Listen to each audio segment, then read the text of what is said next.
Hello everyone, I am welcoming all of you in my new lecture. और आज से हम लोग पढ़ने वाले हैं ह्यूमन रिप्रोडक्टिव सिस्टम और उसके फंक्शन के बारे में और ह्यूमन हेल्थ के बारे में। आज का जो हमारा लेक्चर होगा ये इनिशियल लेक्चर है, जिसमें आपको ये बताया जाएगा कि ह्यूमन रिप्रोडक्टिव सिस्टम के अंदर कौन कौन से ऑर्गन होते हैं और उनके जो इनिशियली लेवल पे उनके क्या क्या काम होते हैं। ठीक है, तो हम शुरू करते हैं।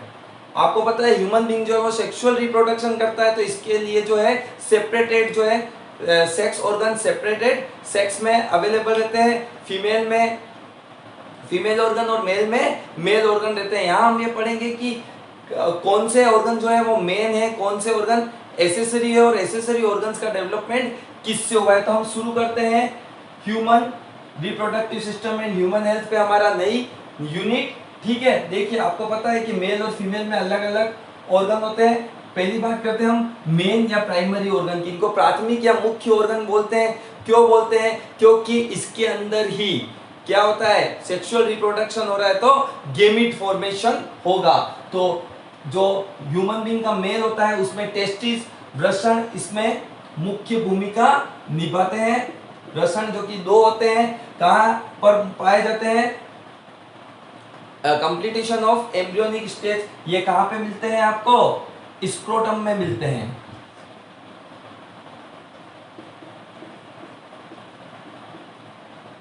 वृषण कोष में मिलते हैं ना। जबकि ओवरीज जिसको बोलते हैं हम अंडाशय, यह कितनी होती है? यह भी दो होती है, पेल्विक रीजन में पाई जाती है। अब बात करते हैं इसके डेवलपमेंट की के ये दोनों जो है टेस्टिस और ओवरीज ये किससे डेवलपमेंट होते हैं? एम्ब्रियोनिक स्टेज में, बोर्निक अवस्था में, एम्ब्रियोनिक स्टेज में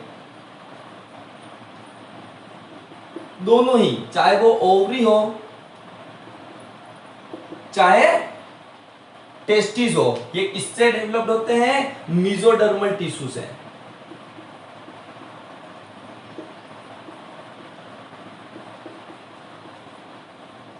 मेसोडर्मल टिश्यू से ये दोनों ही डेवलप्ड होते हैं। अब इनका डेवलपमेंट कहाँ होता है उसकी बात करते हैं। तो टेस्टिस का डेवलपमेंट जो है वो पहले स्टार्टिंग में एब्डोमेन कैविटी में होता है।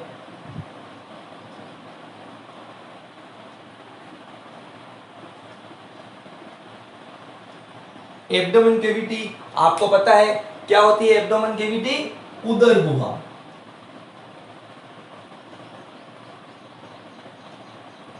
कब होता है? एम्ब्रियोनिक स्टेज में यह उदर गुहा में पाए जाते हैं। ठीक है, लेकिन बाद में जैसे ही एम्ब्रियोनिक स्टेज कंप्लीट होती है, after the completion of embryonic stage ये कहां उतर के आ जाएंगे? मैंने आपको अभी बताया स्क्रोटम। इसकी बात में जब टेस्टिस पढ़ूंगा तब करूंगा। तो उसके बाद में यह जो कहाँ मिलेंगे आपको? तो मेल में ध्यान रखना इसका डेवलपमेंट हुआ एब्डोमेन कैविटी में है, मेसोडर्मल टिश्यू से, लेकिन बाद में यह कहाँ उतर जाएंगे? स्क्रोटम में, वृषण कोष में।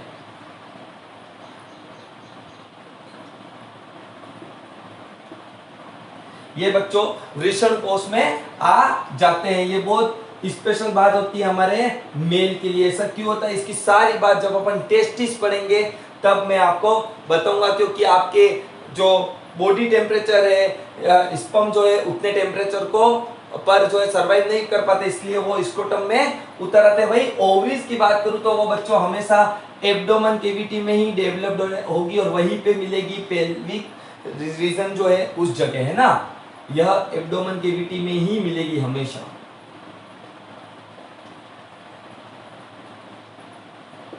यह हमेशा आपकी उदर गुहा में ही पाई जाएगी। तो यहां तक समझ में आया आपको कि मुख्य रूप से टेस्टिस और ओवरीज दो आपके दोनों में दो दो मिलते हैं। और कहा कैसे इसका डेवलपमेंट हुआ, कहा बिल्कुल इनिशियल लेवल पे अभी हमें पढ़ना है। इसको डिस्क्रिप्टिव लेवल पे जब हम प्यूबर्टी पढ़ लेंगे इसके बाद वाले लेक्चर में, उसके बाद में मैं आपको बताऊंगा, क्योंकि प्यूबर्टी पढ़ना भी जरूरी है, क्योंकि जब तक डेवलपमेंट नहीं पढ़ेंगे हम गर्ल्स और बॉयज का, तब तक हमें यह जो सिस्टम है यह समझ में नहीं आएगा और इसका डेवलपमेंट समझ में नहीं आएगा। अब बात करते हैं एक्सेसरी सेक्स ऑर्गन की। सहायक जननांग, सहायक जननांग की बात करूं तो ये वो अंग है जो मुख्य रूप से जनन में भाग तो नहीं लेते, लेकिन उनके सहायक अंगों के रूप में मौजूद है और इसकी बहुत ही आवश्यकता है। जब हम ह्यूमन रिप्रोडक्टिव सिस्टम मेल और फीमेल पढ़ेंगे तब इनके अलग से फंक्शन मैं आपको बताऊंगा, यहाँ पे सबका कंबाइंडली फंक्शन बताऊंगा मैं आपको और ये कैसे क्या करते हैं। फर्स्ट है इसमें एपिडाइडेमिस, वासा डिफरेंस, शुक्राशय, सेमिनल वेसिकल और प्रोस्टेट ग्लैंड, ये मेल के एसेसरी ऑर्गन होते हैं, एसेसरी गोनेड्स होते हैं, एसेसरी जो है रिप्रोडक्टिव ऑर्गन मिलते हैं। वही बात करूं मैं फीमेल के अंदर तो फेलोपियन ट्यूब, यूटेरस,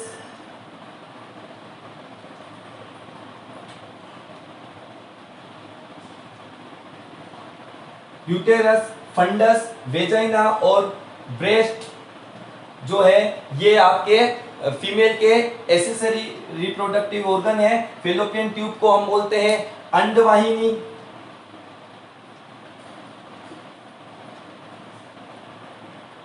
वही ये जो है गर्भाशय बनाएगा,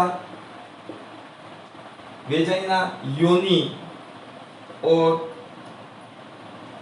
ब्रेस्ट जो है यह आपके स्तन बनाएगा। बहुत सारे जो साइंटिस्ट है, जो रिप्रोडक्टिव बायोलॉजिस्ट है, वो ब्रेस्ट को भी as a accessory reproductive organ considered करते हैं। तो ये बात आपके हो गई, ठीक है। अब हम बात करते हैं कि इनके काम क्या है मेनली। तो आपको पता है, देखिए अपन इसके फंक्शन को अलग से पढ़ लेते हैं। क्या फंक्शन है, देखिए मेन की बात करूं मैं तो मेन रिप्रोडक्टिव ऑर्गन, ठीक है, मुख्य जननांग का क्या काम है, formation and development of gamete, युग्मकों का निर्माण करना और उसका विकास करना, युग्मकों का निर्माण एवं विकास करना, ठीक है बच्चों। युग्मकों का निर्माण और विकास करना इसका मेन काम है, किसका, टेस्टिस का और ओवरीज का। आपको पता है मेल में क्या आएंगे, तो मेल का अंदर गैमीट कौन से बनेंगे, स्पर्म बनेंगे, शुक्राणु। वही फीमेल की मैं बात करूं तो आप सभी को पता है, जब ओव्यूलेशन साइकिल चलती है, जब जो ओव्यूलेशन होता है तो उसकी वजह से हर महीने एक अंडा रिलीज होता है, तो उससे क्या निकलता है, ओवम। ठीक है साहब, यहां तक बात होगी। ये तो वह मेन रिप्रोडक्टिव ऑर्गन, मुख्य जननांग का क्या काम है। वही बात करें एक्सेसरी सहायक जननांग की, एसेसरी रिप्रोडक्टिव ऑर्गन की अगर मैं बात करूं तो देखिए बाकी और बातें हम जो प्यूबर्टी पढ़ेंगे, प्यूबर्टी के अंदर एसेसरी ऑर्गन्स को मैंने बहुत ब्रीफली समझाया है, वहां हम बात कर लेंगे इसकी। लेकिन यहाँ पे हम मोटे मोटे रूप से अगर बात करें तो ये क्या कर रहे हैं, यहाँ पे तो डेवलपमेंट हो गया, यहाँ पे बन गए। इसको फर्टिलाइजेशन के लिए जो मेल के अंदर बन रहा है, और तो फर्टिलाइजेशन के लिए ये पाथ प्रोवाइड कराते हैं ताकि दोनों ही जो गेमीट है आपस में मिलकर फर्टिलाइज हो सके और जाइगोट डेवलपमेंट कर सके। तो एसेसरी रिप्रोडक्टिव ऑर्गन का मेन काम दोनों का, चाहे कितने भी हो, इन दोनों का मेन काम क्या है कि भैया फर्टिलाइजेशन कराना, और गर्ल्स के अंदर उसके बाद में जो डिलीवरी कंसीव हो जाती है तो एम्ब्रियो डेवलपमेंट का काम भी गर्ल्स में ही एक्स्ट्रा रहता है। बाकी मेन काम क्या है, पाथ प्रोवाइड कराना, किसको, गेमीट को फर्टिलाइजेशन के लिए। Provides path to gamete for fertilization, निषेचन के लिए युग्मकों का जो है पाथ प्रोवाइड कराना, और जो लड़कियां है जो स्त्रियां हैं उसके अंदर फीमेल्स में जो है ये एसेसरी ऑर्गन्स क्या काम करते हैं, फर्टिलाइजेशन के बाद में भी जो है ये जो है उसके बाद के एम्ब्रियोनिक डेवलपमेंट में भी हेल्प करती है।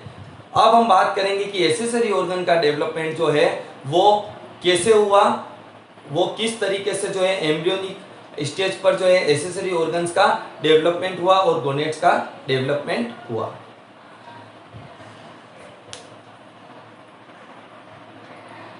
Hello everyone, how are you. आपको पता है हम लोग ह्यूमन रिप्रोडक्टिव सिस्टम के बारे में जान रहे हैं। हमने इनिशियल लेवल पे पहले ये जाना कि इसमें मेन रिप्रोडक्टिव ऑर्गन मेल और फीमेल में कौन सा होता है और एसेसरी ऑर्गन कौन सा होता है। इस स्लाइड में हम ये जानेंगे कि मेल में एसेसरी ऑर्गन्स और फीमेल में एसेसरी ऑर्गन का डेवलपमेंट एम्ब्रियोनिक स्टेज पे कौन से ऑर्गन या डक्ट से होता है। और बहुत इंपॉर्टेंट क्वेश्चन है, वन लाइन में बोर्ड्स में, दोनों ही सीबीएसई और आरबीएसई में, और नीट के लिए यहाँ पे बहुत छोटा टॉपिक है लेकिन बहुत इंपॉर्टेंट टॉपिक मैं कहूंगा।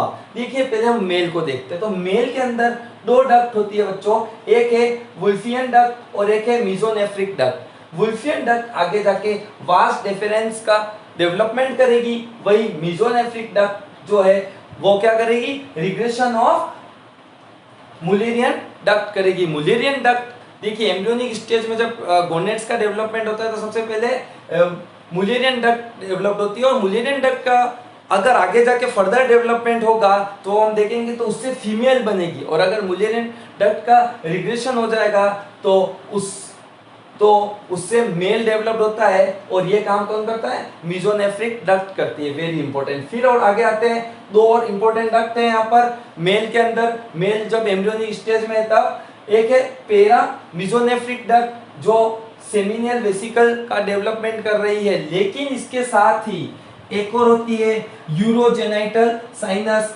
एक जो है मूत्राशय से निकलने वाला एक साइनस है, वहां पर आगे जाकर जो है प्रोस्टेट ग्लैंड का डेवलपमेंट होता है, और ये प्रोस्टेट ग्लैंड जो है पेरा मेसोनेफ्रिक डक्ट के साथ मिलकर सेमिनियल वेसिकल का भी फर्दर डेवलपमेंट करती है। आपको एक बात बता दूं, यूरोजेनाइटल साइनस प्रोस्टेट बनाता है, ठीक है, प्रोस्टेट ग्लैंड बनाता है, लेकिन प्रोस्टेट ग्लैंड खुद का तो डेवलपमेंट करती है, उसके साथ में वो सेमिनियल वेसिकल का भी डेवलपमेंट करती है, ठीक है। फिर बात करते हैं हम जेनाइटल ट्यूबिकल, जिससे आगे जाकर इन्हीं ट्यूबिकल से आगे जाकर क्या बनता है, शिशन पेनिस बनता है। ये तो हो गया एक्सेसरी ऑर्गन का डेवलपमेंट। हम जो है मेन ऑर्गन का डेवलपमेंट, जो कि मेल के अंदर पेनिस है और फीमेल के अंदर क्या है, ओवरीज है, जब हम इसको सेपरेटली पढ़ेंगे तब उसको अब थोड़ा सा ब्रीफली पढ़ेंगे। अब बात करते हैं हम फीमेल के अंदर। फीमेल में बच्चों देखिए मुलेरियन डक्ट का रिग्रेशन नहीं होता है, उसी से आगे जाकर तीन चीजें बनती है, फेलोपियन ट्यूब, अंडवाहिनी, यूटेरस गर्भाशय और वेजाइना योनि, ठीक है। वापिस से बता देता हूँ, मेल मुलेरियन डक्ट थी, यहाँ पर फीमेल में मेन फीमेल ऑर्गन्स, फीमेल जो है रिप्रोडक्टिव ऑर्गन्स बनाती है, फेलोपियन ट्यूब, अंडवाहिनियां, गर्भाशय और वेजाइना योनि का निर्माण करती है। वही जेनाइटल ट्यूबिकल एक द्वितीयक ऑर्गन होता है, एक जो है वेजाइना का माउथ होता है, उसके ऊपर की तरफ एक छोटा सा दानेनुमा ऑर्गन है जिसका नाम है क्लाइटोरियस, जो कि जब फर्टिलाइजेशन के लिए जब पेनिस पास में आता है तो इससे इरेक्शन से जो है फीमेल जो है उसमें एक्साइटमेंट जो है इस क्लाइटोरियस से ही बनती है। अब हम आगे पढ़ेंगे प्यूबर्टी क्या होती है और उसमें मेल और फीमेल जो कि पहले बॉय और गर्ल होते हैं उसमें क्या क्या चेंजेस आएंगे। आप चाहे तो इसका स्क्रीनशॉट ले सकते हैं।